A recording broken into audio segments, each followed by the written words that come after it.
உங்கள் சூசை ஆரோக்கிய வேண்பன்றி பண்ணை.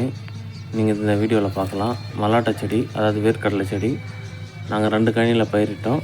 ஒரு கழனி நல்லா வளர்ந்துருக்கு, இன்னொரு கழனியில் ஒழுங்காக வளரல. ஸோ அதனால் அந்த கழனிக்கு எங்கள் அம்மா கெவுரு நடலாம், தானிய பயிர் கெவுரு நடலாம் அப்படின்னு சொல்லியிருந்தாங்க. ஸோ அதனால் கெவுரு நாற்று விட்டுருந்தாங்க. கெவுரு நாற்று நல்லா வளர்ந்துருக்கு, இந்த வீடியோவில் நீங்கள் பார்க்கலாம்.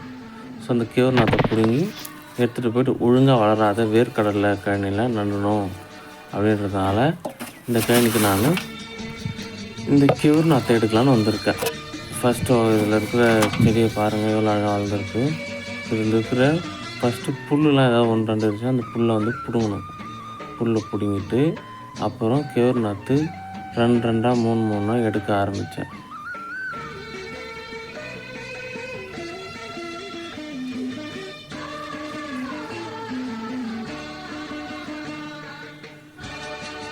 ஸோ 2-2 எடுத்தால் தான் அது நாற்று அறுத்துக்காமல் வரும். அதனால் 2-2 3-3 கொஞ்சம் கொஞ்சமாக பிடுங்கினா நல்லா வருங்கிறதுனால நல்லா பிடுங்கி நல்லா உதறேன்.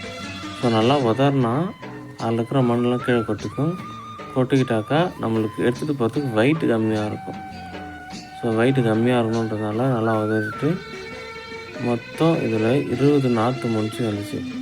20 நாற்று முடிச்சு கட்டி கரெக்டாக எடுத்து அன்னைக்குள்ளே போட்டு எடுத்துகிட்டு போயிட்டு நம்ம இப்போது மல்லாட்டை ஒழுங்காக வளரலன்னு சொன்னேன்ல, வேர்க்கடலை செடி, அந்த கழனிக்கு 20 நாற்று முடிச்சு எடுத்துகிட்டு போகிற பிளான் வச்சுருக்கேன். ஸோ ஃபஸ்ட்டு எல்லாத்தையும் ஃபுல்லாக பிடுங்கி முடிச்சுட்டு அதை ஒன்றா கட்டி அதுக்கப்புறம் அன்னக்குடையில் வச்சு தூக்கிட்டு போயிட்டு அவங்க கொடுக்குறேன். ஃபஸ்ட்டு இது பிடுங்கணும்ல, பிடுங்கி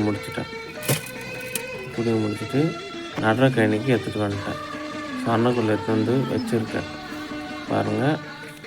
இதான் நடுற கழனி, தூரம் மாற்றி அன்னக்குள்ளே இருந்து வச்சுருக்கேன்.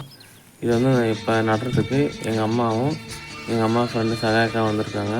இந்த கழனியில் பார்ப்பீங்க, தூரம் ஒரு மல்லாட்டை செடி, வேர்க்கடலை செடி இருக்குது. தூரம் வேர்க்கடலை செடி வளர்ந்துருக்கிறதுனால இதில் கெவுரு தானிய பயிர் கெவுரு நடலான்னு எங்கள் அம்மா முடிவு பண்ணியிருந்தாங்க. நல்ல முடிவு தான். நன்றி, வணக்கம்.